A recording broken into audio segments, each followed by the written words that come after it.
In this aft spar, you can see this big hole right here, and it matches up with the hole in the other aft spar, or whatever they call that.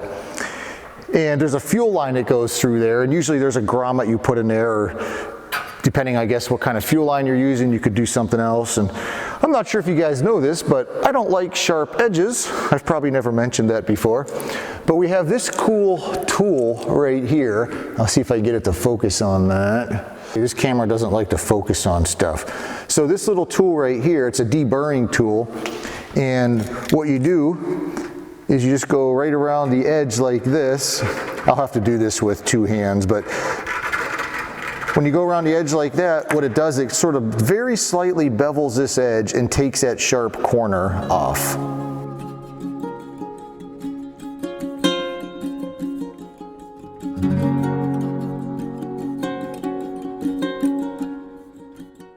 This piece here is the aft strut attach point. It gets riveted to the aft spar.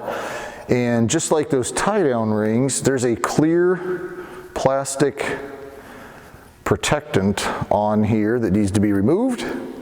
It's kind of like peeling off your skin if you ever got a big sunburn. Remember how much fun that is? Ooh, yeah, look at that big piece of skin just peel off. Remember, as a kid, the whole goal was to get the biggest piece of skin you could. So anyway, I'm going to deburr these holes, and then this hole here gets opened up to 3/8. So I'll do that on the drill press.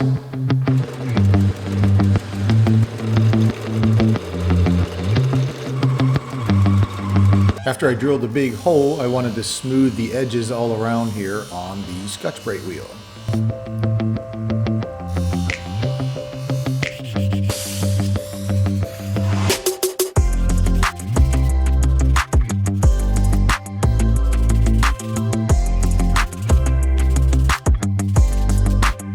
Since I'm priming all these mating surfaces, I scuffed it up and primed all the parts that will be touching each other.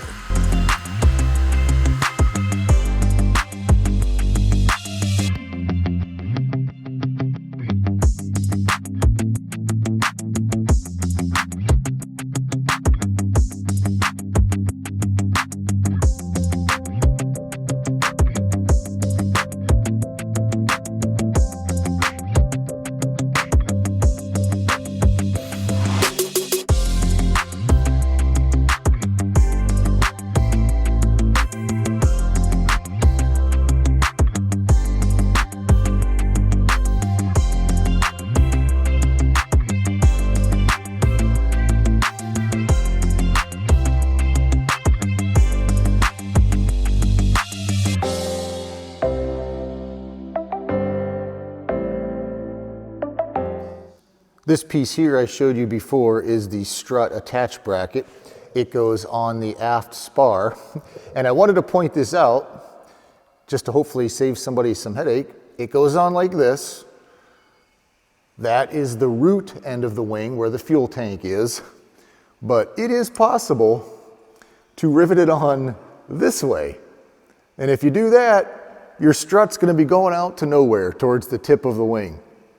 So just slow down, follow your manual, look at the plans, use some caution. Just make sure you rivet this on the correct way.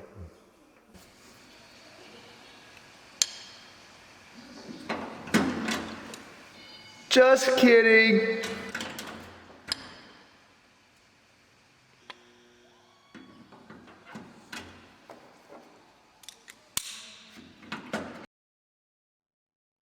I have a really important tip for you for this piece here. This is just this thin doubler that gets sandwiched between the aft spar, and then you'll see in a minute there's another U-channel part that gets put on the outside of this. So this piece here can be installed this way, or it can be installed this way. Okay, so it can go this way or this way. You can flip it 180 degrees. But there actually is a top and a bottom to this, and it's extremely subtle. So if you look at this piece, you're not going to be able to see it on the camera, but let me just show you what I'm pointing out here. You have two rows of holes. The distance between this hole and the edge is just a tiny bit more than the distance from this hole to this edge. Now, the one with the larger distance needs to go on the top. And it's even hard to see. I think I have this right. I'm actually going to measure it with micrometers to see.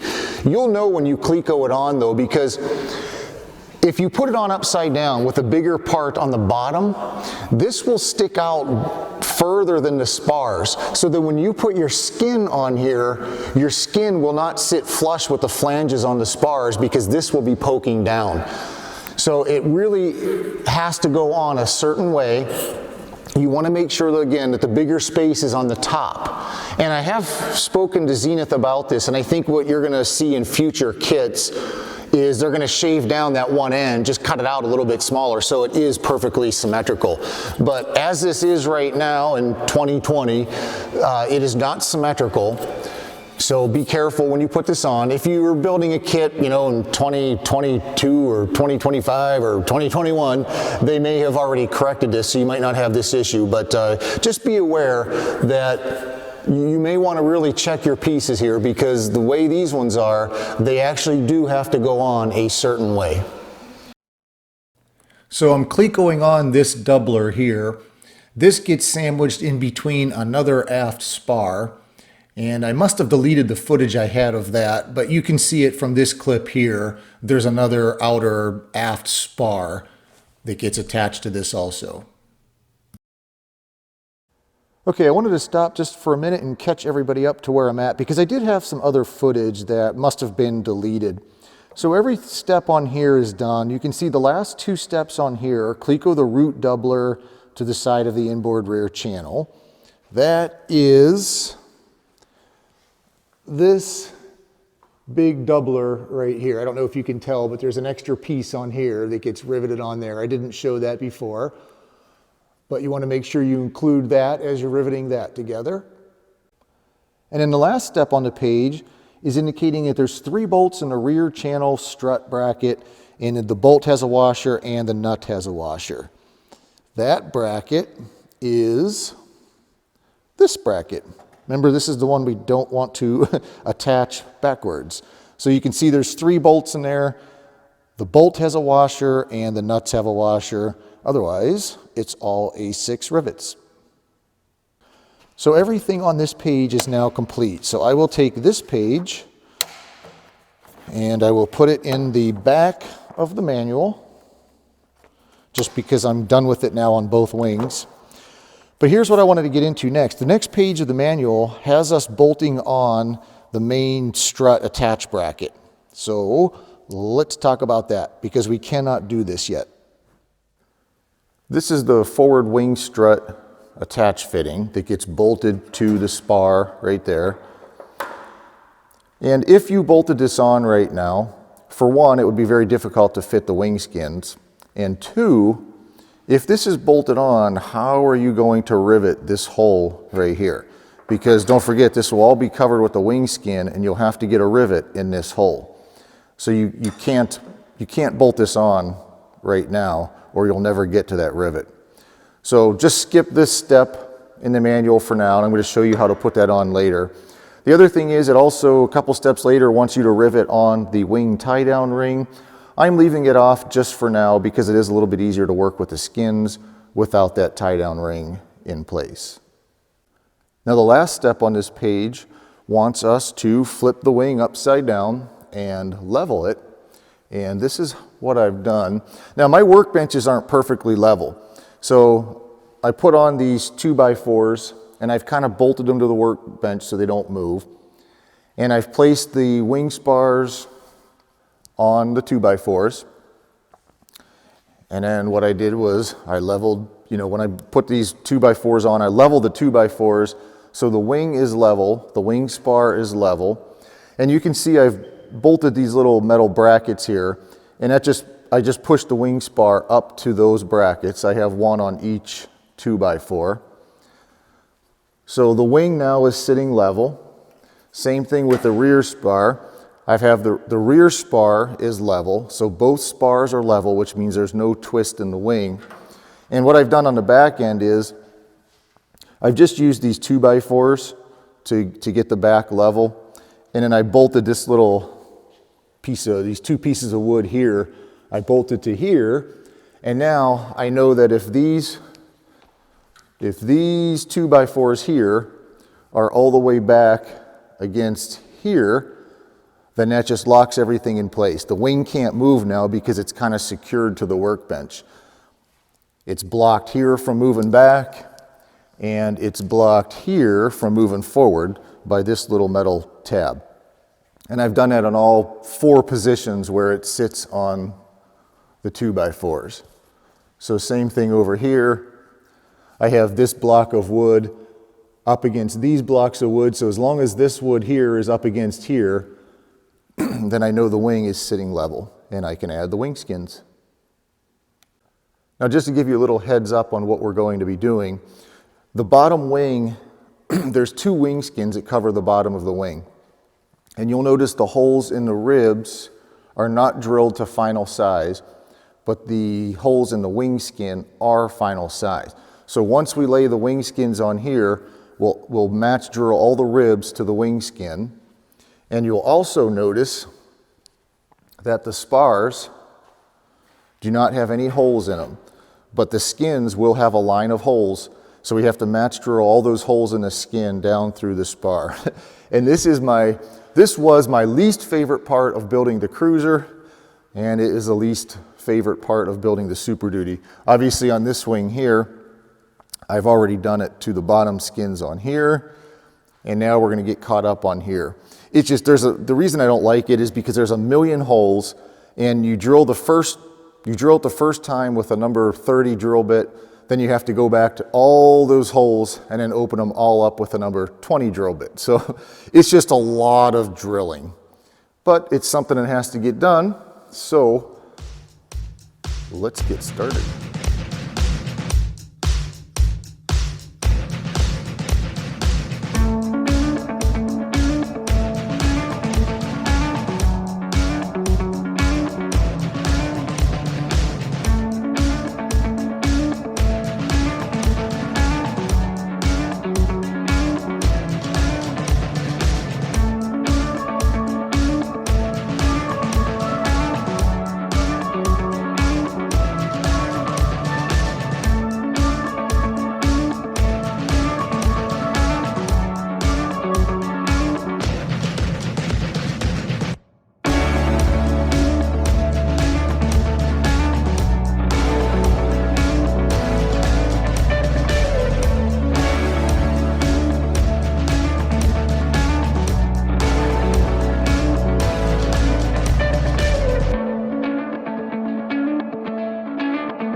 The bottom wing skins are now just laying on the bottom. And there's also a note in the manual to make sure the spar is straight this way, because it is possible for the spar to bend like this. But I have found that you don't have to do anything to make sure the spar is straight that way. Once you Cleco on these skins, because it's all match drilled, these skins will automatically hold that spar straight.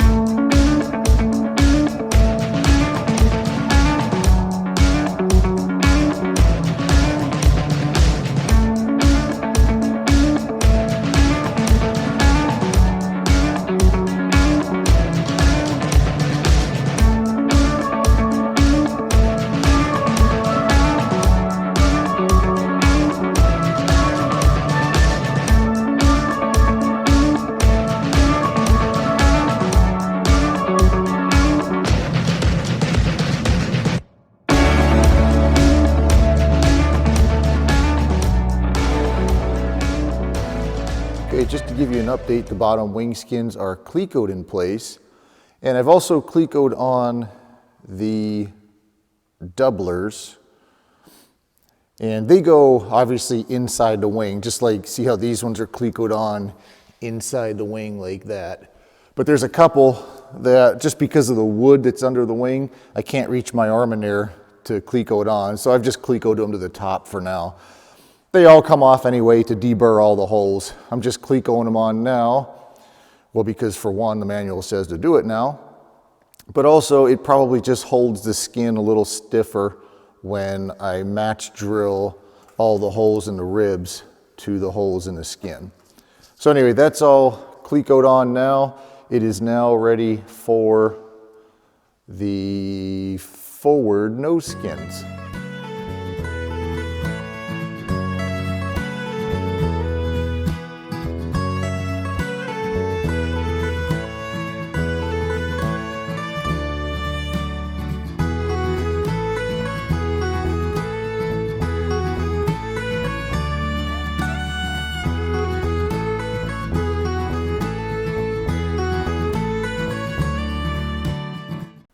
I put these Clecos into the rib or the spar extension just to keep the wing straight while I was doing everything, but now they need to come out because the forward skins will overlap this area. So I'll put the forward skin on, then I can put these Clecos back in.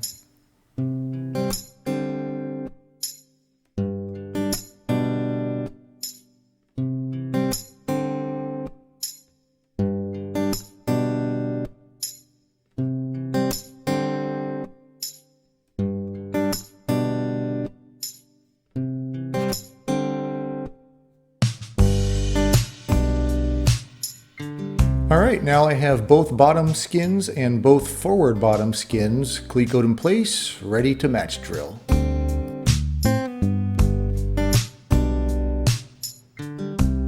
I just wanted to point out, notice when I drill these holes, I take my left hand and I put my 2 fingers on either side of the drill bit. And I press down just because it keeps the layers of aluminum flat. If you don't hold it down, they tend to rise up and you get a lot of burrs under there and then metal shavings and things like that. It just makes a nicer hole, I think, if you keep everything tight with your fingers. And once I've drilled everything out the first time with a number 30 bit, I go through with a number 20 bit and open them up for the A5 rivet size. The holes in the forward ribs also have to be match drilled to the number 20 drill bit size. And after I'm done drilling out thousands and thousands of holes, this is what I'm left with. A lot of aluminum shavings that need to be cleaned up.